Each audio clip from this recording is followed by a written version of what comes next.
Bonjour à tous, ici Yapping Girl. Aujourd'hui, on se retrouve pour un nouvel épisode qui va porter sur la question de l'identité.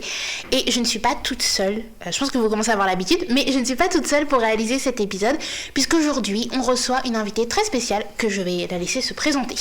Bonjour. Du coup, moi, c'est Diane, ex-étudiante en sciences du langage, chômeuse à temps partiel. Et voilà, j'apprécie beaucoup ton invitation aujourd'hui. Mais avec plaisir, c'est normal. Donc aujourd'hui, on va parler d'un énorme sujet qui est la question de l'identité. On va essayer d'aborder finalement les définitions de l'identité et ses points multiples, parce qu'en fait, l'identité, c'est un énorme bloc finalement, si on peut dire ça comme ça. Donc, comme d'habitude, vous commencez à me connaître, on va commencer par une définition. Et aujourd'hui, je vais me rendre sur le site CNRTL, voilà. Donc on va avoir plusieurs sens évidemment. Donc le premier c'est caractère de deux ou plusieurs êtres identiques, identité qualitative, spécifique ou abstraite.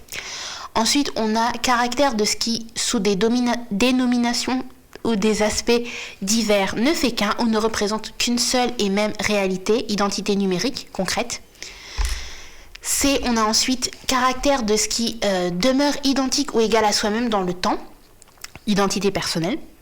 Après, de manière plus psychologique, on a la conscience de la persistance du moi. Bon, je vais pas toutes les faire, mais là, on va encore une dernière, parce que après c'est tout ce qui est plutôt mathématique, et on n'est pas là pour ça. Parce qu'on n'est pas hyper à l'aise avec les mathématiques, et donc celle qui va nous intéresser peut-être les deux en fait qui vont nous intéresser le plus, c'est la version psychologique, donc conscience de la persistance du moi, et ensemble des traits ou caractéristiques qui au regard de l'état civil permettent de reconnaître une personne et d'établir son individualité au regard de la loi. Voilà. Donc est-ce que tu es d'accord avec ces listes de définitions? En soi, les premières, j'avoue, je n'ai pas trop compris. Moi non plus. Mais je pense sur l'aspect par rapport à l'état civil. Ouais. Genre l'identité en société, ce qu'on dégage. C'est vrai que je n'avais pas pensé non plus à l'identité numérique pour le coup. Moi non plus, mais Mais c'est les premiers. Je pense que globalement, ouais, je serais assez d'accord personnellement. Moi aussi. Franchement, oui, franchement, c'est plutôt après, comme d'habitude, un mot à plusieurs définitions. Bon, après tout ce qui est logique et maths, je peux pas on peut pas remettre en question ça. Pour le coup. Trop rapport. Alors relations attends, mince, j'ai oublié. Ah oui, entre deux termes identiques, principe selon lequel une chose ne peut pas être elle-même et son contraire, et égalité entre deux quantités connues ou égalité entre des quantités inconnues qui restent valables quelles que soient les valeurs prises par celles-ci, comme les identités remarquables. Oh là, le flashback. Désolé, trigger warning de maths. Non, je rigole. La seconde. Quelle horreur. Non, je rigole. C'est juste qu'on est plus un aspect littéraire et philosophique que mathématique. Mais voilà. Du coup, si tu devais, toi, par exemple, donner une définition de l'identité, qu'est-ce que ce serait ? Si tu travaillais à l'Académie française et que c'était toi... Je travaille à l'Académie française. Je travaille. Non. Je pense que l'identité, c'est peut-être la somme de diverses caractéristiques qui nous définissent, auxquelles on s'identifie peut-être. Et au point de vue, je pense plutôt société, peut-être. Mm-hmm. Pas seulement société, en vrai, peut-être par rapport à nous-mêmes aussi. Ouais, je pense. Je pense que l'identité, je pense qu'il y en a... non, j'allais dire ça va faire la transition, mais je pense qu'il y a peut-être plusieurs types d'identité, mais l'identité en soi, c'est vraiment comment la société peut nous définir. Donc ça peut pas l'identité le civil, comme ils l'ont très bien précisé, le CNRTL, c'est comment la société nous perçoit, mais il y a aussi notre identité et comment nous on nous perçoit, et ça peut toujours être différent. On peut nous percevoir d'une manière et ne pas ressentir ça. Et justement, selon toi, est-ce qu'il y a différents types d'identité, justement ? Transition parfaite. Non, si je crois que... Non, ce soir, je vais dire des grosses conneries. mais je crois qu'il y a une philosophie comme ça. Genre, on te dit que c'est en Asie. Genre, t'as plusieurs visages. T'as celui que genre t'exposes au monde. T'en as un autre aussi. Et t'as celui que tu connais toi, tu vois, par rapport à toi-même. Je crois que le deuxième, c'est un truc comme celui que ta famille perçoit, tu vois. Et après, en soi, je suis pas non plus experte dans le... Petit disclaimer, on n'est pas Voilà. on n'est pas expert. Voilà. On va pas inviter parce que j'en ai pas. C'est vraiment, voilà, encore une fois, je tiens à faire un petit disclaimer. C'est vraiment notre point de vue sur les choses, notre point de vue sur des thèmes. Et évidemment, on ne peut pas tout dire. Je dis ça par rapport peut-être aux épisodes précédents qui ont pu peut-être être mal interprétés ou des choses comme ça. C'est vraiment mon point de vue sur la situation, notre point de vue sur les situations. Et vous êtes libre en commentaire, évidemment, de débattre gentiment, d'accord? Ok? Je fais de l'anxiété, donc débattez gentiment, s'il vous plaît. Voilà. Exactement. Voilà. Mais en fait, je suis d'accord avec toi, et ça fait écho à ce que j'avais vu en lettres une fois. C'est la théorie du moi en société et du moi plus personnel. Le nous en société n'agit pas de la même manière que notre moi personnel. Par exemple, vous pouvez en société avoir l'image... votre identité peut par exemple être quelqu'un, je sais pas, est-ce que tu penses que personnalité et identité ça se relie ou pas? Je pense que la personnalité ça fait partie de... Ça fait pas, ouais, c'est un point d'identité, d'accord, que je dise pas de la merde. Mais justement, où en fait, tu peux avoir une personnalité qui semble super extravertie, super joyeuse, positive, et en fait, ton identité à toi plus personnelle, c'est tout le contraire. Ça peut être justement... par exemple, vous voyez, vous idéalisez quelqu'un, vous dites en société, il est brillant, il est incroyable, et en fait... Dans la réalité, it's a kind of red flag, you know. donc c'était ça, et c'est une vraie théorie comme quoi, en effet, on est tous différents, comment on agit en société, comment la société nous perçoit, et comment on s'auto-perçoit. Et je pense que justement, ça fait partie des différents types d'identité. Il y a l'identité sociale, comment la société vous voit. Il y a l'identité plus personnelle, ou comment on se voit nous-mêmes. Puis même dans les définitions qu'on a vues, t'as des identités informatiques, numériques, mathématiques. Et je pense qu'il y a aussi après cet aspect plus complexe qui est l'identité du genre. Corrige-moi si je me trompe, s'il te plaît. Encore une fois, je ne veux pas dire les mauvais termes. Donc n'hésite pas à me dire... we don't say that. mais voilà, en effet, l'identité, elle se joue sur énormément de points. Et puis ça relève aussi une question peut-être un peu plus philosophique sur qui on est réellement, qu'est-ce qui fait qu'on est nous, enfin, you know what I mean. Donc, question difficile. Question très difficile. Je pense que c'est une des questions les plus difficiles en vrai qui existent. Qui on est. Ouais, parce que je pense qu'il n'y a pas vraiment de réponse fixe à chaque fois, tu vois. C'est... T'auras beau chercher, tu vois, mais jamais t'auras le 100% en mode aussi. Ça, c'est moi. C'est ça, c'est... C'est une... It's a constant journey, you know. C'est vraiment... justement, en fait, ça revient à une question qui arrivera un peu plus tard, c'est est-ce qu'on trouve notre identité tôt ou tard. Mais je pense qu'en effet, c'est vraiment une montagne. Parfois, on pense savoir qui on est et en fait, on découvre que non. Et parfois, pendant plusieurs années, tu vis comme ça et en fait, tu te rends compte que finalement, that was a lie, you know. Je sais que moi, j'ai toujours été qualifiée comme quelqu'un d'hyper positif et souriante et machin, ce qui est vrai. Attention, je ne renie pas cette identité, cette part de mon identité, mais après, ma santé mentale a fait que je me suis complètement... j'ai pris l'inverse de moi.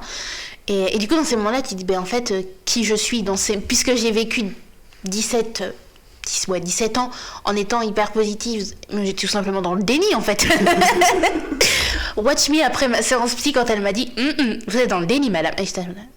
Et justement cette réalité où en fait, et justement je pense que je raconte pas cette anecdote pour rien, mais on peut facilement être dans le déni de notre propre identité et se dire ouais je vis bien, je suis ok, et à un moment, un tournant, ta vie prend un tournant et tu te dis non en fait c'était pas vraiment comme ça, et It was a lie. To tell you. You know what I mean? Et justement, bah, ça en revient à la question de notre rapport à l'identité. Si tu veux commencer.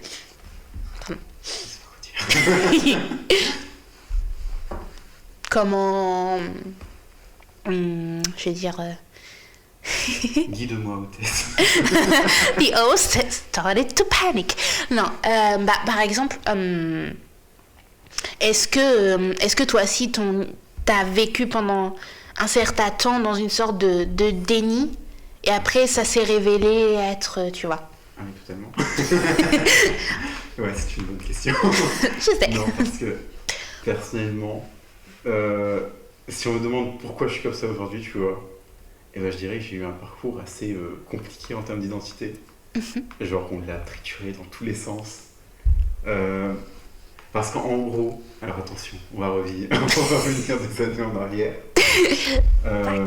Dans les petites années collège, alors moi j'ai grandi dans une famille très croyante, genre voilà, très limite traditionnaliste, mais c'était pas non plus des catholiques, mais voilà. Et du coup moi j'étais là et genre je me pose pas forcément trop de questions au quotidien, je me dis ok vas-y. Et le problème c'est qu'à un moment donné j'ai eu des rapports compliqués avec ma belle-mère à ce moment-là. Et disons que je pense pas que genre j'avais conscience à l'époque, mais genre j'aurais jamais été assez parfaite pour elle, tu vois. Et ça fait qu'à chaque fois il y avait un truc qui allait pas. Par exemple, je me rappelle que genre, elle aimait pas quand je dessinais parce que pour elle ça servait à rien. Du coup, elle fallait plus que je fasse ça. Et du coup, voilà, à un moment donné, elle nous compare aussi à d'autres enfants, genre des gens surdoués ou ce genre de personnes, tu vois. Ça t'es en mode, bah ok, faut que je fasse ça pour être meilleur, tu vois. Mais finalement, genre, il y a plein de moments où, genre, alors personnellement, mon père, tu vois, il était malade. Et par exemple, à ce moment-là, genre, après, oui, il y a eu un peu le stress et tout pour elle, tu vois, genre la peur de devenir veuve ou quoi, tu vois. Mais c'était surtout en mode, on me reprochait, tu vois, certains trucs. Et carrément, à un moment donné, je me rappellerai, genre, elle me dit, au lieu de faire des dessins ou machin, genre, t'es forte en maths, en sciences, deviens neurologiste, tu vois. Je suis en mode, vas-y. Ok, why not? Let's do that. Parce que, genre, dans ma tête, en fait, je me dis, ça se trouve, c'est ce qu'il faut faire, en fait. Ouais. Et en fait, tu te poses pas plus de questions que ça. Et du coup, pendant très longtemps, je ne savais plus qui j'étais à partir du moment où, genre, j'avais plus ma belle-mère dans les pattes, en fait. Et le problème, c'est genre, se retrouver après, c'est compliqué, tu vois. Totalement. Non, je suis totalement d'accord. Il y a cet effet de... justement, c'est ce que j'expliquais un peu plus tôt, c'est cet effet vraiment de... T'es dans le déni. En fait, le déni te permet de pas réellement penser à ce qui se passe. C'est juste, en fait, je pense que le déni, moi, je le vois un peu comme... je vis les choses, plus que je n'y réfléchis et n'y pense. Et justement, enfin... Quand j'ai appris que j'avais des traumas, j'avais 18 ans. 18 ans dans le trauma, 18 ans dans le déni, donc je peux vous dire que c'est un petit peu long. Et justement, il y a cet effet de... Il y a toujours... Et on en a parlé dans l'épisode sur le trauma. Il y a ce truc de toi avant tes traumas et toi après tes traumas. Et il y a une différence qui est excessivement grande, tu vois, parce que tu passes... Parce qu'en fait, le déni, beaucoup de personnes l'aiment parce que c'est confortable et tu vis une illusion et tu vis une sorte de bulle protectrice dans ce qui va pas, en fait. Puisque toi, tu as intériorisé le fait que ce soit normal, et t'es en mode ok, je vais vivre comme ça, et tu grandis comme ça, et ta personnalité et ton identité évoluent sur la base d'une illusion. C'est très beau. Très poétique. Merci, je suis un peu la reine des métaphores, on va pas se mentir. Je pense qu'il y a au moins des métaphores à chaque thème. Voilà. On va retrouver tout ça. Comment dire, l'outil qu'on peut utiliser plus la métaphore. Et voilà, justement, il y a ce truc de se dire, je suis comme ça. Et puis aussi parce que je pense que forcément, quand quelqu'un t'impose des choix, aussi tu évolues autour de ça, et puis une fois que t'as plus cette personne là, tu te retrouves un peu au dépourvu. Et moi je sais que c'était pas une personne, mais plus mes traumas qui m'ont révélé une autre partie de moi que je ne connaissais pas, parce que après trauma, après anxiété, vraiment, il y a entre la moi de quand j'avais 14 ans et la moi de quand j'avais 20 ans, rien à voir, vous voyez. Après, il y a aussi le fait de grandir, mais moi, c'est surtout le fait d'avoir découvert que j'ai vécu un mensonge qui m'a un peu perturbée, et dans ces moments-là, tu te transformes complètement, enfin... Ouais, bah oui. Quand tu apprends que tu as des traumas et en fait tout devient, enfin tu deviens la version sombre de toi. Vous voyez la Schtroumpfette quand elle passe du bleu au noir, c'est à peu près ça. Vraiment, il y a ce truc de transformation, je deviens une autre personne. En fait, c'est comme si j'étais devenue une autre personne. Et dans ce moment-là, tu te dis, mais en fait, qui je suis réellement, puisque il y a deux côtés carrément opposés qui sont en moi. Et donc ouais, ça a été compliqué. Je pense que le fait que ta belle-mère t'impose un petit pattern, un chemin. Et j'ai dit beaucoup de franglish, faut pas m'en vouloir, d'accord. Justement, on t'impose un chemin, et ça arrive aussi beaucoup. C'est beaucoup aussi dans certains films, les séries où justement on suit des parents hyper stricts qui attendent que leur enfant fasse ça, et à un moment où l'enfant se rebelle, il dit fuck you, fuck you mom, fuck you dad, you know? Et c'est ce moment-là où du coup après il se retrouve à un peu se noyer dans... C'est un peu comme des tortues, tu vois. Ta maman... J'ai dit beaucoup de métaphores. Il y a un peu cet effet de... T'es une petite tortue et ton parent t'accompagne, et après tu te retrouves dans l'océan et sa vastitude, et où t'es un peu perdu, quoi. Et en grandissant après, comment toi ça a été? Ce fut compliqué. C'était très compliqué parce que, comme j'ai dit, en fait, le problème c'est que ma famille elle était très croyante. Et du coup, forcément, qui dit croyance dit beaucoup de règles. Et qui dit croyance sans vouloir enfoncer dit un peu de réflexion sur les règles imposées, en fait. C'est ça. C'est-à-dire, il y a certaines choses, par exemple, tu ne remets pas en question, tu n'as pas la possibilité de remettre en question. Et si tu le fais, on te dit que c'est pas bien. Ouais. Tu vas non, tu as faux, point. Et non, après, en fait, quand je suis arrivé en France, en fait, je savais plus du tout où j'en étais, en fait. Genre, il n'y avait plus personne pour me dire qui j'étais censé être. Oui, voilà, c'est ça. Et mais genre, à cette époque-là, je pense que j'avais pété les plombs un peu. C'est vrai. Non, je pensais que c'était pas une histoire de crise d'ado, tu vois. C'était vraiment... une histoire de maintenant, il faut retrouver des bases solides, et il n'y en avait plus. Les fondations, gone. Et surtout, après, quelques temps plus tard, j'ai compris que j'étais LGBT aussi, donc... Et genre là, tu sais pas non plus comment tu fais. Et en fait, c'est vrai que, du coup, bon, je dis comme ça, mais on s'en doutait, mais du coup, je suis trans, tu vois. Et en fait, même ça, tu vois, il y a des fois, j'en veux un peu à ma famille, parce que je me dis tout simplement que genre, putain, si je l'avais découvert plus tôt, tu vois. Ouais. Si en fait on m'avait laissé l'occasion de découvrir plus tôt, il y aurait tellement pas eu de problème plus tard, tu vois. Oui, tout à fait. Et non, ouais, ça a posé beaucoup de problèmes, cette histoire. J'imagine. C'est vrai que, encore une fois, il y a ce truc de... On te laisse pas en fait la liberté d'essayer et la liberté d'être toi-même.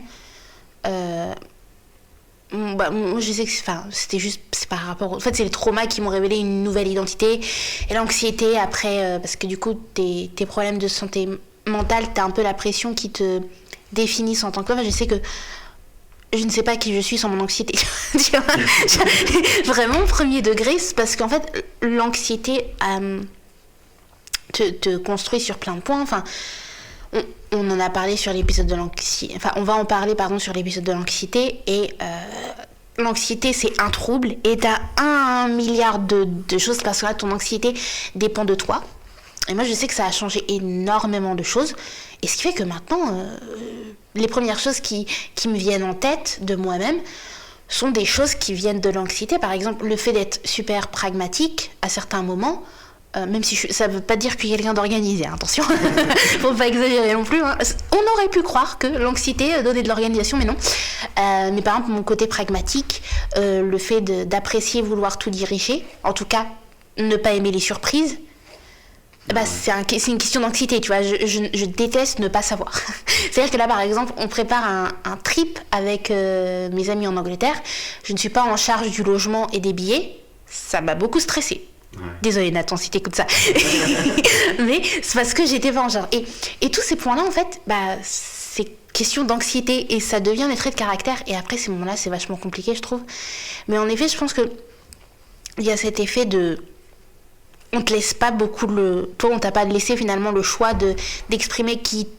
déjà, essayer de te découvrir parce que la découverte de soi, je pense que ça commence à l'enfance. Ouais, je pense que ton identité, je pense, elle commence à se construire, genre, quand tu vas à la crèche. Oui, voilà, ouais, genre, clairement. Les premières sociabilisations. Et genre, après, oui, en fait, oui, t'as quand même un tempérament avant, tu vois. Mm-hmm. Mais genre, les premiers contacts sociaux, je pense qu'ils définissent aussi la place que t'as envie d'avoir en société, par exemple. Clairement. Clairement, parce que moi, dès la crèche, j'étais hyper timide. Littéralement, ma mère, elle m'a raconté une anecdote une fois. C'est qu'on était au parc et je laissais passer tous les enfants pour faire le toboggan. Du coup, j'étais restée plantée. Allez ici. Du coup, au bout d'un moment, ma mère m'a dit vas-y, c'est bon, on y va parce que. mais oui, je pense qu'en effet, ça se dessine dès la crèche. Qui tu veux être en société aussi. Si tu veux être le diva type, ou si tu veux être plus shy type, ça se dessine à ce moment-là, en effet. Et tu vois, genre, là, tu vois, il y a mon petit frère, tu vois, il va à la crèche. Mm-hmm. Et pareil, dès qu'il est rentré à la crèche, du coup, en fait, il a eu genre... après, c'est normal, tu vois, mais genre, il y a eu une explosion de... Oui. Et genre, en fait, en ce moment, tu vois, il teste un peu les limites. Eh oui, la crise de... sa place. Ouais. J'appelle ça clairement, j'appelle ça la crise d'adolescence.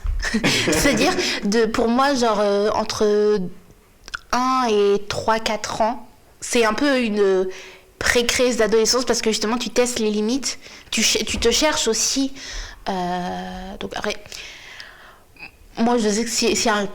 J'en sais rien parce que je veux pas d'enfant. Mais si un jour j'ai un enfant, je dis c'est rien, c'est la crise d'adolescence quoi. Entre 1 an et 2 ans et 5 ans, pardon, tu commences à te découvrir, puis aussi justement, il y a cette période d'observation autour de toi et les bébés, moi ça me fait rire, je vois des bébés, vraiment ils ont les yeux hyper grands ouverts et ils sont en mode comme s'ils voulaient capter des caractéristiques pour créer eux-mêmes leur propre identité finalement. Ouais. Et moi ça me fascine. En vrai je trouve les bébés vraiment mignons, mais pas pour autant que j'en veux. Hein. Mais et justement, à mon avis, ton petit frère là, il est en mode il découvre, voilà, quel caractère je vais avoir. Et puis surtout la crèche quoi aussi, c'est les premières interactions sociales, c'est à l'école. Voilà. Donc, l'école. D'ailleurs l'école, je pense ça aussi ça part de totalement. Pas de responsabilité, mais ça part dans la découverte de l'identité parce que c'est les premières interactions en société, c'est aussi comme ça tu vois qu'on peut te définir aussi. Parce que je sais que par exemple, quand j'étais en primaire / collège, on m'a pas forcément hyper bien définie, hein, parce que littéralement j'étais la grosse, moche et bête. Donc concrètement, parce que je me faisais tacler sur mon physique, je me faisais tacler sur mes capacités intellectuelles, parce qu'il faut sachez que j'ai toujours de très grosses difficultés à l'école, parce que j'ai une mémoire mais pitoyable, je vous jure. Si quelqu'un la veut, je veux bien faire un don parce que vraiment à l'école j'avais pas les bases dans le sens où étant donné que je me rappelais pas des aspects théoriques comme les mathématiques, les règles de grammaire, les règles de vocabulaire, les règles de calcul mental, etc. Tout le monde se moquait de moi parce que j'avais d'énormes difficultés. Du coup genre non seulement j'étais grosse, mais j'étais en plus concrètement considérée comme nulle et bête, et donc forcément après toi comment les gens te caractérisent, tu vas le ressentir. Et du coup moi je me suis jamais qualifiée comme quelqu'un, à part des petits moments où je suis en mode je suis vraiment smart. Ces petits moments de lucidité, mais sinon tu m'entendras jamais dire que je suis intelligente, tu vois, parce que justement les premiers aspects en société m'ont dit t'es bête. Du coup moi j'ai grandi avec le fait que j'étais bête, tu vois. Et donc c'est aussi un peu ces moments-là où l'identité se joue. Et puis c'est surtout aussi qui est très compliqué au collège, c'est que au collège t'as quoi, t'as genre entre 12 et 15 ans. Si non pas du tout 15 ans. 15 ans t'es au lycée. Ouais, 12-14 ans. 12-14 ans, tu vois. Même 11, je pense. Même 11, il me semble. Donc, entre 11 et 14 ans, je pense que c'est vraiment l'étape où tu te construis le plus. Et en plus, si on te définit d'une telle manière, bah, tu vas croire. Et généralement, ce qui est très compliqué au collège, et même en fin primaire, ça dépend. Ça dépend comment vous avez vécu votre scolarité. Hein. Il y en a, ça s'est très bien passé. Et l'identité qu'ils en ont retirée sont hyper positifs. Mais moi, je sais que pas du tout. Vraiment, le fin primaire et collège, ça a niqué mon estime de soi, concrètement. C'est vraiment, je me sentais inutile, je me sentais nulle. Et puis, bah, forcément, tu arrives à cette période où la beauté prime plus que l'intellect. Donc, tu vas dire, bah, je suis pas la meuf la plus classe, bah, je suis qu'une grosse merde. Oh. Je te jure, c'était... Après, heureusement, en 4e, ça allait mieux parce que j'ai rencontré Ali. Et puis, bah, après, on a été au lycée, ça allait beaucoup mieux. Et du coup, l'identité a pris une autre tournure. Mais les débuts de l'identité, ouais, c'était super compliqué. Enfin, concrètement, bah, toi, du coup, c'était plus familial. Moi, c'était vraiment scolaire et comment dire, en société en soi, plus qu'en personnel, parce que ma famille, they're all lovely, tu vois, donc vraiment, j'ai pas eu de... Après, c'était compliqué à un moment, parce que bah, forcément, la transition de j'ai pas de trauma, je suis dans le déni, je suis plus dans le déni, où là, justement, bah, tu as un comportement que ta famille ne comprend plus forcément, et même parfois pendant le collège, justement, parce que je sais que quand il y a des personnes qui sont harcelées, aussi leur comportement change. Et d'ailleurs, si vous avez des frères et sœurs qui ont un comportement changeant, faites gaffe parce qu'il y a moyen qu'il y ait du harcèlement là-dedans. Je fais un petit préventif, mais il y aura un épisode sur le harcèlement, mais c'est juste, voilà, aussi. Le harcèlement met en péril aussi l'identité, je trouve. Ah ouais, totalement. Bah ouais, sur le point où tu as dit que du coup, bah, ce que tu as vécu en primaire collège, les traumas et tout ça, c'est horrible, mais ça fait partie de la personne que tu es aujourd'hui. Le background, you know. C'est vraiment... J'ai un backstory, tu vois. mais oui, et puis... je pense qu'il y a beaucoup de facteurs qui peuvent mettre en péril l'identité. Et l'un des énormes facteurs, parce qu'en soi, l'école, etc., c'est des identités sociales. Et je pense que la société peut vraiment mettre en péril ton identité. Et, déjà, la société, elle s'attend à ce que tu sois... elle attend un certain standard. Oui, voilà, c'est ça. Personne. Exactement, ouais, des standards. Alors, quand tu corresponds pas dedans, c'est chaud. Hein. Bah, c'est ça, quoi. Bah, d'où des fois le harcèlement, finalement. Genre, quand tu rentres pas dans certaines cases, qu'on trouve bizarre, ou... voilà. C'est exactement ce que la société... non, j'ai pas envie de dire cherche, mais c'est ce qu'elle dégage. Genre... Après, personnellement, non, je n'ai pas vraiment vécu de harcèlement, je pense. Enfin, non. Non, pas vraiment, parce que quand les gens essayaient de s'en prendre à moi, généralement, j'étais hyper agressive. Mais c'est très positif, hein, je t'avoue, parce que... Ouais. Non, il y avait une fois où j'avais pété un plomb. Genre, je ne contrôlais plus rien. Ça m'a traumatisé. Non, en fait... c'était une fois où du coup j'étais au collège et tout et la journée se passait pas forcément bien, tu vois. Et il y avait une fois où il y a quelqu'un, du coup cette fois-là il y a une personne qui vient me faire chier et tout et à la fin elle insulte mon père, tu vois. Et là je sais pas, ça a été le... me déconnecte, la goutte de trop, j'essaie de courir après, mes amis m'en empêchent. Mes amis m'en empêchent et après je respire un coup et tout, je me dis pour ça passer. Ça va aller, ouais. Non. Non, il y a une autre personne qui va me faire chier derrière, sauf que celle-là malheureusement je l'ai attrapée. Et en fait littéralement je l'ai soulevée comme ça au col. Et genre je sais pas, j'étais tellement en colère ce jour-là, mais genre quand je dis que je ne contrôlais plus rien, c'était plus rien. Et non, à part ça, c'est pour ça que genre, vraiment je pense pas que les gens ils voulaient me harceler non plus. Non, je peux comprendre. Je m'étais fait engueuler en rentrant à la maison. Mais à part ça, genre, franchement, genre, c'est horrible à dire, mais j'avais pas peur de frapper. Mais franchement, c'est vraiment, c'est look like a cinnamon roll, but it could kill you. You've got this. Mais en vrai, c'est bien parce que je veux bien, oui, la communication, oui, il faut pas faire produire. Mais il y a des limites. Au bout d'un moment, moi je sais que j'ai jamais osé me rebeller parce que justement, mon caractère de base, je suis quelqu'un d'hyper timide. Mais ça depuis la crèche, hein. Ça n'a pas changé depuis. Mais justement, enfin, même ça m'a fait rire parce que là, toujours lié au harcèlement, mais tu vois, il y avait des cours de... Ils voulaient mettre en place des cours de... comment dire, pas de redressement, mais en gros, c'est pas bien ce que vous faites. Hein. Vous savez, vous pouvez détruire des vies. Le gamin, il en a rien à foutre, d'accord, gouvernement. À cet âge-là, je pense pas qu'ils ont conscience de ce que c'est la vie dans le sens... Exactement. Pas dans le sens expérience... Enfin, non, pas expérience, c'était ma vie. Genre dans le sens où une vie, ça compte quand même, voilà. Voilà, et le fait de s'en prendre à quelqu'un parce qu'il correspond pas à vos codes, c'est pitoyable. Voilà, c'est pitoyable, vous faites pitié, vous êtes nuls, voilà. Je tiens à le dire, d'accord. Je me venge un peu, désolée. Mais oui, la communication, à partir du moment où quelqu'un veut te faire de mal, à partir du moment où quelqu'un veut te faire du mal, il en fera. Ça, c'est malheureux, mais c'est vrai, et parfois, je pense qu'il faut redresser les points sur les i. Et puis en plus, ce qui est généralement pitoyable, c'est que c'est en groupe, quoi. C'est vraiment cet effet de... Ouais, c'est vrai, ouais. Une fois qu'ils sont tout seuls, ils sont rien, ils sont personne. Mais par contre, en groupe, bonhomme, tu vois. Ouais. Mais je pense qu'il y a aussi cette... Après, c'est aussi une question d'éducation, pas d'identité. D'éducation, où en fait, si tu apprends à ton enfant que le monde est rempli de personnes qui sont complètement différentes, si tu pousses ton enfant à être ouvert d'esprit, normalement... Je dis normalement, parce que ça fonctionne pas, mais à tous les coups, mais quand tu...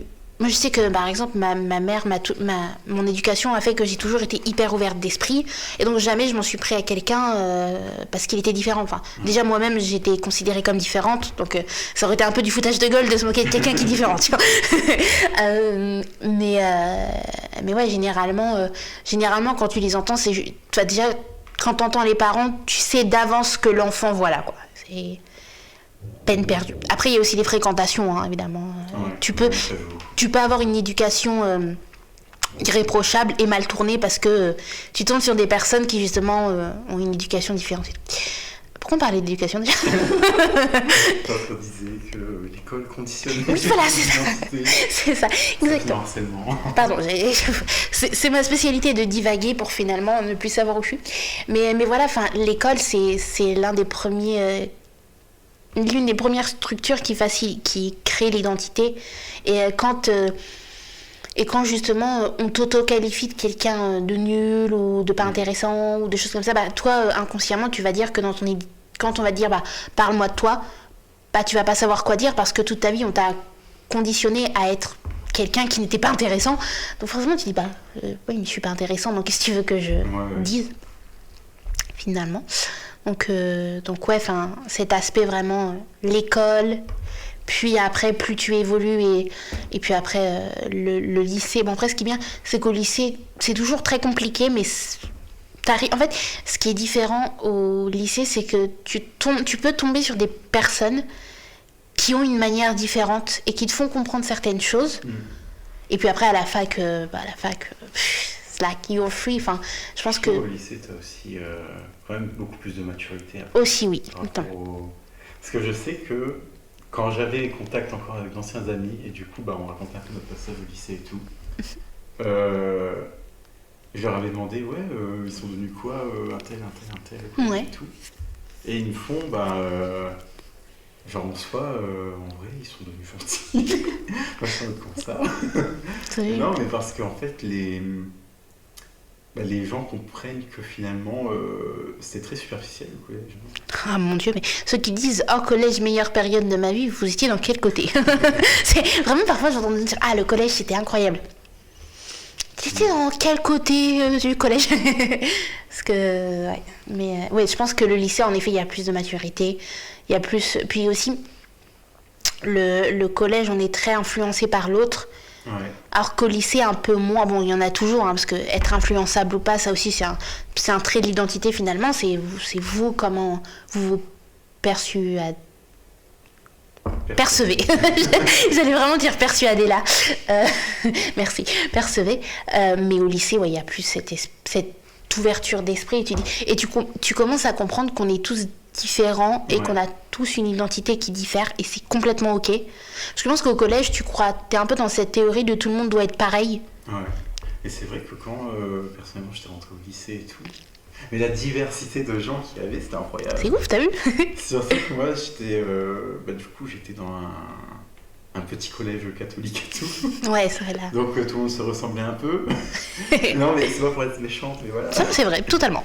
Et du coup, quand t'arrives au lycée, ouais, vraiment, les gens, ils mûrissent. Et je pense aussi, genre, peut-être qu'il y a aussi une conscience dans le mode, on est genre, on est à la frontière du monde professionnel, Ouais. tu vois.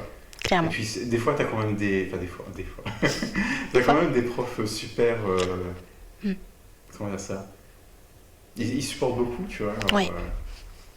On a tous un prof dans la tête. Mais non, je suis totalement d'accord. Bah, après, à la fac, là, c'est... Je sais pas comment toi tu l'as ressenti, mais moi j'ai ressenti que la fac c'était vraiment le moment de liberté où tu croises des gens dans la rue et t'es juste, tu dis, ah, ils sont trop stylés, ils sont trop cool. Parce que justement, il n'y a pas ce truc de...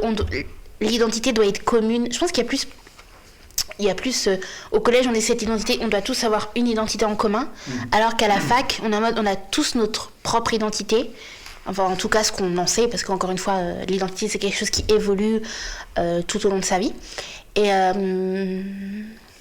Et alors que, ouais, voilà, vraiment, à la fac, c'est plein d'identités en même temps. Et du coup, tu tombes sur des gens qui vont être complètement différents de ce que tu as pu penser. Et moi, c'est pour ça que j'adore la période de fac. Pas le travail, pas la quantité du travail. Et ça, encore une fois, on en discutera sur un autre épisode. Mais juste l'aspect de... Enfin, moi, j'ai rencontré des personnes, je suis là, je suis en mode, waouh, ils sont déments, ces personnes, tu vois. Et leur identité en tant que soi, juste en mode, j'adore. Alors que, ouais, au collège, c'est vraiment... dès qu'il y a quelqu'un qui sort du troupeau, ça y est, c'est la bête noire. Ouais, c'est ça. Alors que non, quoi. Et parce que généralement, les gens ont besoin d'avoir... ils ont besoin d'avoir une source de malheur, tu vois. Ouais. En mode... c'est un truc qui marche pas, c'est de sa faute. C'est de sa faute à lui. Non, parfois ça marche pas parce que ça marche pas, mais oui, en effet. En effet. Ouais, puis à la fac, je pense que t'as pas... genre... Mais déjà, quand tu regardes, c'est un truc genre qu'on se rend pas forcément compte à force, tu vois. Mais la fac, elle est ouverte à tous. Oui, t'as pas de gardien, t'as pas de grille, t'as rien. Genre, c'est juste des bâtiments ouverts à tous, voire même on peut assister à des cours et tout. Ouais, en candidat libre, vous pouvez. Genre du coup, t'as beaucoup moins de restrictions, t'as beaucoup moins l'impression d'être enfermé. T'as juste l'impression, genre, limite t'as l'impression d'aller faire ton taf et puis voilà. Oui, c'est ça, c'est... Ouais, comme t'as dit, tu rencontres genre plein de gens et d'une richesse. Exactement, et toi aussi après ça peut t'aider à ta propre identité, je trouve, parce que en vrai l'identité, même si c'est propre à chacun, je trouve que il y a forcément des traits qu'on va s'inspirer d'autres personnes et des manières de penser qui font notre identité, qu'on va prendre d'autres personnes, même inconsciemment, tu vois. Parfois tu peux parler avec quelqu'un et dire ah ce point de vue là je l'avais pas vu, ou ça c'est un trait de caractère que j'admire chez cette personne, et je trouve ça vachement cool, parce que je pense que l'identité, il y a notre identité à soi, puis il y a l'identité des autres, et qui peut aussi être une source, pour certains, je parle pas de ça, c'est aussi quelque chose qui peut être super cool. Et je pense qu'on s'en rend encore plus compte à la fac, parce que justement, moi je sais que parfois je vois des personnes, dans mon entourage, je connais des personnes hyper comment dire, investi politiquement parlant, et du coup moi je lâche, moi aussi je vais être investi politiquement parlant, tu vois. Il y a vraiment ce truc de tu veux discuter avec eux de certaines choses, et tu sais que tu vas pouvoir, et tu sais que tu vas avoir un point de vue multiple, et ce qui va permettre de t'ouvrir finalement. Et c'est pour ça que je pense qu'on a certes une identité personnelle, mais on a aussi une identité de groupe. Et je vais dire quelque chose très étrange, mais le groupe peut aussi être vachement inspirant. Moi, il faut savoir que j'ai toujours vu le groupe comme une menace et quelque chose qui me faisait peur, parce que j'ai toujours été harcelée en groupe. Et donc forcément, moi, pendant longtemps, le groupe, ça a été quelque chose qui m'a fait peur, et j'avais du mal à trouver justement mon identité dans un groupe.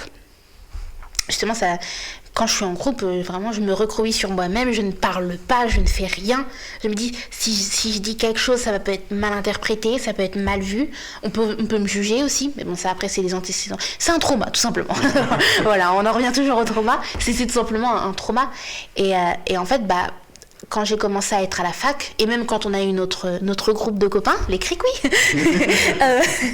et justement, j'ai appris que le groupe n'était pas une menace, et qu'au contraire, on pouvait trouver et créer une nouvelle identité. Créer un aspect qu'on n'avait jamais découvert de sa propre identité en groupe, et je trouve ça aussi vachement important d'une certaine manière. Ouais. Voilà. Le groupe n'est pas qu'une menace. Et donc du coup, est-ce que tu veux redire par rapport à ton rapport à l'identité ou... Bah... You're free. Vraiment, après, si t'as des choses qui te reviennent à l'esprit. C'est pas parce qu'on passe d'un point à un autre. Bah, en soi, du coup,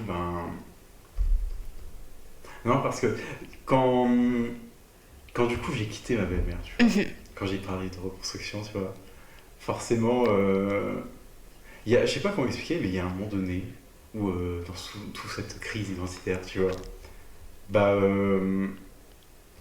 genre, il y a des émotions en moi qui ont ressurgi, tu vois, genre. Ouais. C'est vrai que je pense qu'elles étaient déjà là au collège, mais dû à l'environnement, ça a été un peu compliqué, machin.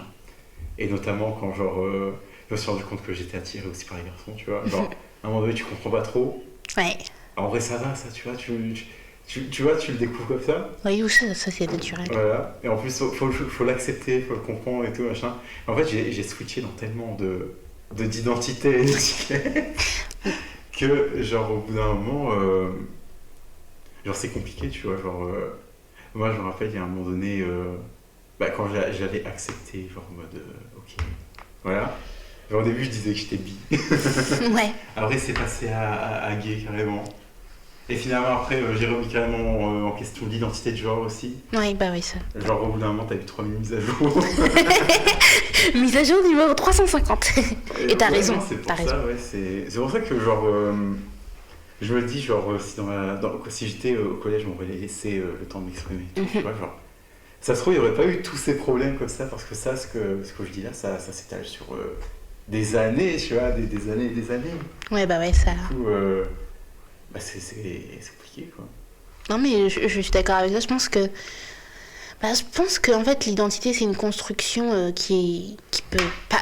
Je pense qu'on peut pas tout découvrir du jour au lendemain. Tu vois, je pense que l'identité aussi, elle passe par plusieurs états. Et puis, il y a aussi malheureusement cet état social où tu dois t'imposer une sorte de case. Du coup, t'as un peu cette pression, tu vois.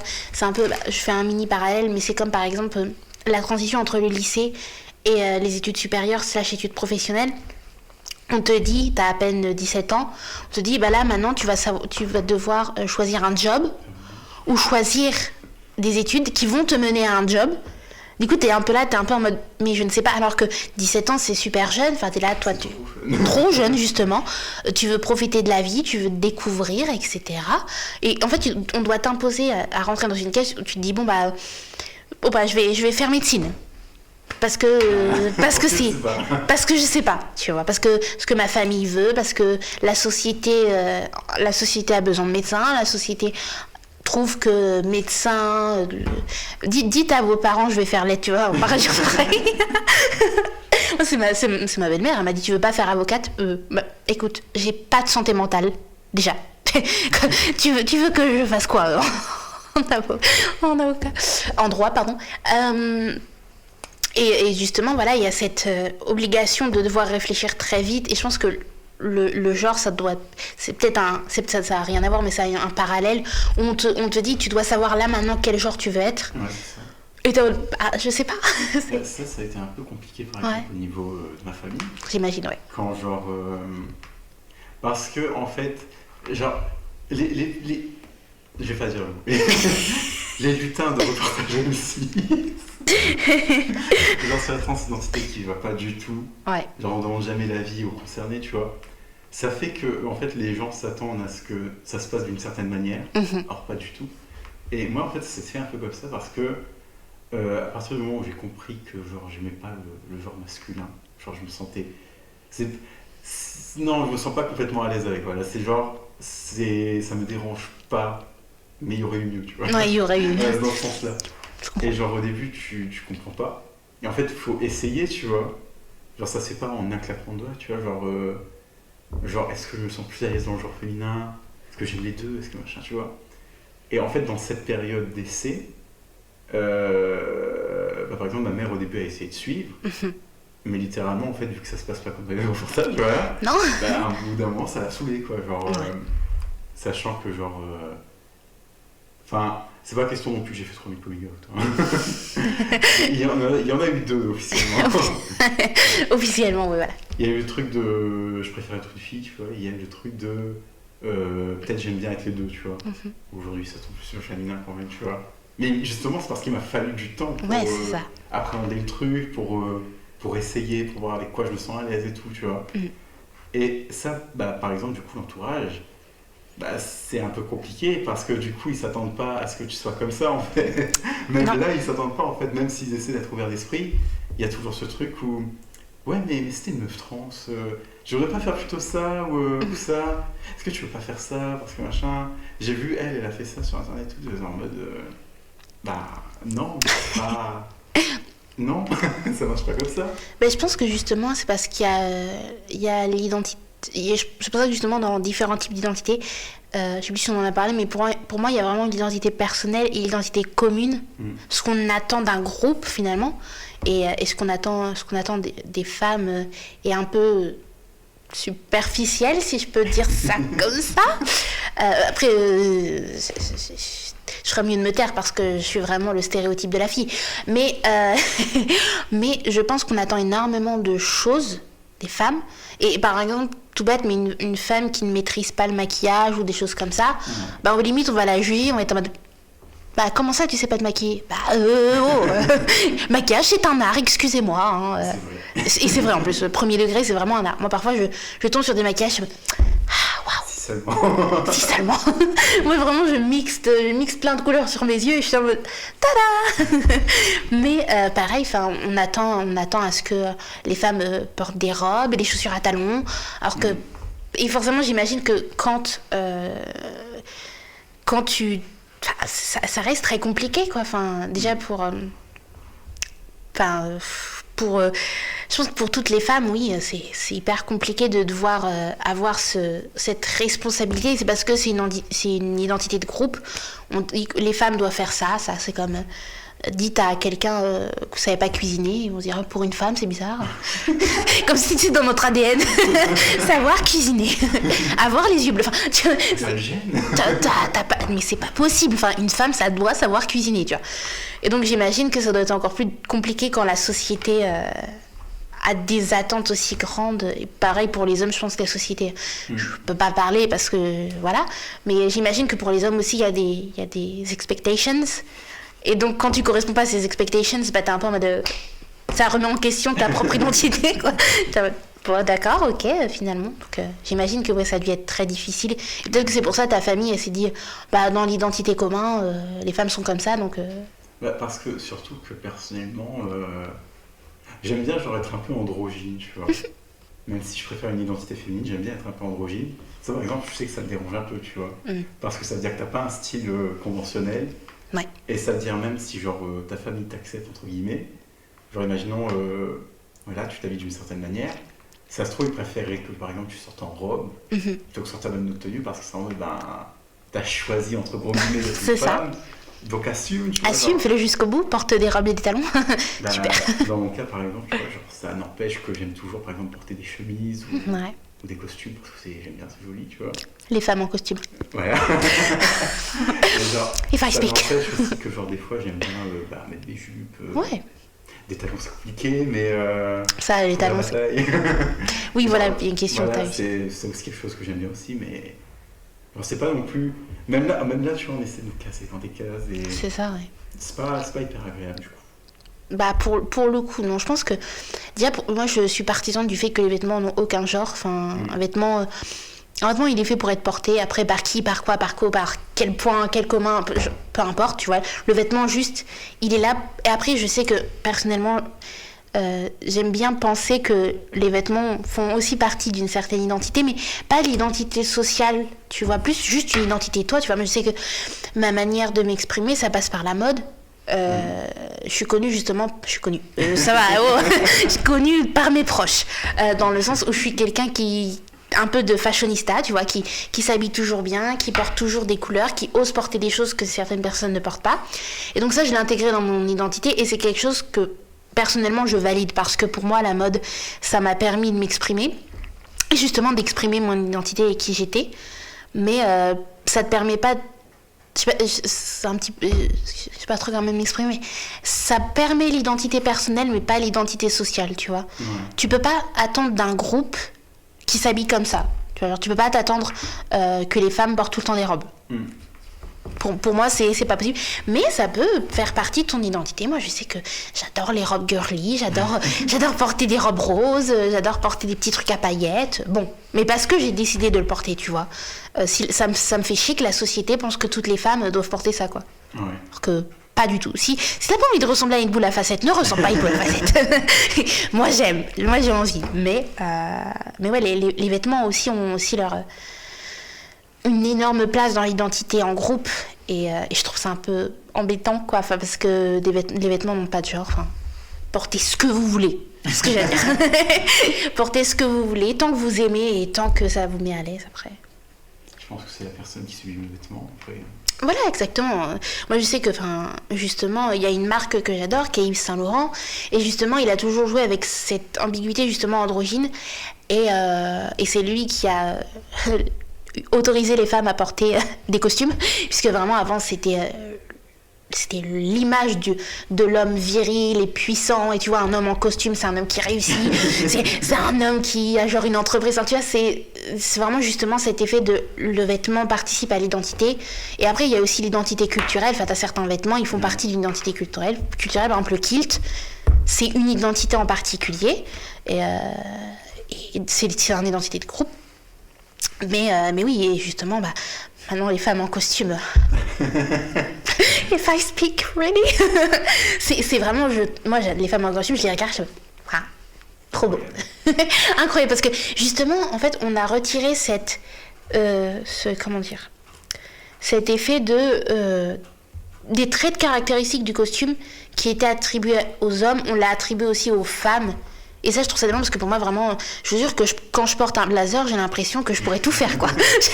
Et c'est juste une pièce de vêtement, c'est juste un blazer. Mais ça me donne tellement de confiance en moi, je remonte le manche, je suis ok les gars, là, ça m'a bardé. Et encore plus, tu sais, genre quand tu reviens avec ta valise, t'es en mode, I came from New York, you know what I mean. Alors que non, pas du tout, tu reviens de ton appart du Crous, donc qu'est-ce que tu vas faire? Mais oui, je pense que on a trop souvent attribué les vêtements à une identité de groupe, et alors que non, c'est purement personnel, et soyez libre de porter ce que vous voulez, vraiment, j'insiste, genre... Pour moi, la mode, c'est vraiment quelque chose qui peut permettre d'exprimer ton identité personnelle, et justement qui va te différencier un peu de cette identité de groupe, tu vois. Il y a un homme, je crois, qui se genre au masculin. Je porte des tenues, mais mon Dieu, je suis en mode baby, you're amazing. Vraiment, premier. Mais de toute façon, je suis une hype girl, donc j'hype tout le monde, moi. Voilà. Mais où justement, ils portent des vêtements incroyables, des tenues, mais. Et justement, à chaque fois, dans les commentaires, ils sont en mode non, mais un homme devrait pas porter ça, un homme devrait porter un pantalon. Ta gueule, il est magnifique, d'accord. Ça s'arrête là. Et les vêtements le mettent super bien en valeur, et parfois c'est des robes hyper centrées au niveau de la taille, et du coup t'es juste là, je suis en mode c'est trop beau. Keep going. En plus parfois ils demandent des avis en commentaire, et du coup moi je suis ça c'est incroyable, ça te bien. Vraiment, mais je vous dis, vraiment, si sur mon TikTok j'aime trop laisser des commentaires. Même une fois il y a une femme, elle était magnifique, elle portait une robe une longue robe rouge, et j'étais en mode t'es magnifique. Elle était en mode tu es magnifique aussi. Du coup, absolument. Mais oui, vraiment, je pense que les vêtements sont importants, et ça permet aussi de toi t'exprimer en fonction de comment tu te sens. Les vêtements, voilà, participent à l'identité personnelle, mais l'identité en société, c'est chiant, quoi. C'est vraiment. Puis, moi, je trouve que ce qu'on entend par la mode masculine est un peu boring. Désolée, j'espère n'offenser personne, mais vraiment, la mode masculine, c'est chiant. Ça manque de sel. Ça, tu vois, c'est toujours déjà, c'est généralement un même type. T'as des pantalons, t-shirts, chemises, costumes. Voilà, tous ces aspects-là, t-shirt, casquette, bon, voilà. Alors que chez nous, les filles, il y a tellement de... il y a tellement de variétés. Et même au niveau des couleurs aussi. Oui, j'ai pensé, genre, généralement c'est gris, noir. Gris, noir. Gris, noir, blanc. Vraiment, je pense qu'un homme qui porte de la couleur, automatiquement, il va être qualifié comme gay, quoi. Et c'est trop triste. Ouais. Genre, moi, ça me brise le cœur. Je me dis, bah non, c'est juste un gars qui aime la couleur. Portez de la couleur, les garçons, pitié, pitié. J'ai pensé quand je travaillais à Action, Ouais. genre quand je faisais de la caisse et tout. Et du coup, forcément, oui, on jouait au masculin. Et du coup, je me rappelle, j'avais du vernis et tout. Et il y avait beaucoup de clients et clientes, bah surtout les clients, du coup, un peu. Voilà. Vieille bourge. Qui me disaient, oh, vous mettez du vernis. Et genre, bon, c'est pas forcément toujours méchant ou quoi derrière, mais moi je suis en mode, bah oui, je profite de pas encore être daltonien. En même temps, genre, même si genre, j'étais pas trans, genre mettre du vernis, ça se trouve, je l'aurais fait quand même, tu vois. Bah oui. Parce que je trouve, je sais pas, les couleurs c'est joli tout simplement. Exactement, si vous allez pas mourir si vous portez du rose. Hein. Vraiment, ça va aller, franchement ça va aller. Je pense que si tu vois un problème à porter une couleur, c'est que faut peut-être aller consulter parce que ça va. Franchement, et moi ça me brise le cœur parce que... Ah d'ailleurs justement j'avais vu un TikTok et donc c'était un homme cis qui disait que parfois il piquait chez les femmes parce que justement les femmes avaient une variété de vêtements que la mode masculine n'a pas forcément. Et il s'est fait, mais alors, tailler dans les commentaires, je vous jure. Ah mais je crois que je T'as dû en entendre parler parce que ça fait énormément de bruit sur les réseaux sociaux. Et juste le gars, il était là, il était content. En plus, il s'habillait hyper bien. Juste, il a eu le malheur de dire ça, je l'ai pris chez les femmes. Mais il s'est fait incendier comme jamais. T'as les vieux masculins en commentaire. T'es habillé chez les femmes là. T'es là, t'es en mode frérot. Oui, certes, la société a imposé une mode masculine et une mode féminine. Mais c'est pas parce que la société le fait que c'est correct. Hein, il y a beaucoup de choses que la société fait qu'on a le droit et qu'on doit remettre en question. Mais moi, je trouve que les débats sur la mode. C'est comme un homme porte un crop top, oui, et alors c'est juste un t-shirt qui est coupé, bon, c'est... Je sais pas, genre, de toute manière, comme t'as dit, les vêtements c'est fait pour s'exprimer, tu vois. Exactement. Et même, genre, dans les vêtements en soi, par exemple, genre pour exprimer son identité de genre, tu vois, c'est simple, basique. Exactement. Mais ça marche, tu vois, genre, enfin, le fait d'appuyer de mettre un genre sur un vêtement en soi, ouais. Je suis d'accord, c'est pas foufou, mais après, en fonction de comment tu te représentes en société ou tout, ça on dit beaucoup sur toi aussi, tu vois. Et je pense, en soi, tu vois, le mec en question qui allait au rayon femme, par exemple, pour prendre une pièce, tu vois, ça n'est pas de lui moins un homme, en fait. Enfin, c'est ça. C'est juste quelqu'un qui... Je trouve, au contraire, ça appuie le fait, par exemple, qu'il soit ouvert d'esprit. Exactement. Qu'il ait confiance en sa masculinité, tu vois. C'est ça. Genre... Enfin, voilà, quoi, enfin... Comme là, malheureusement, bon, ça fait déjà 1 heure qu'on papote. Donc, on va se retrouver pour la semaine prochaine, pour la partie 2, tout simplement. Bye bye, everybody! Bisous, bisous!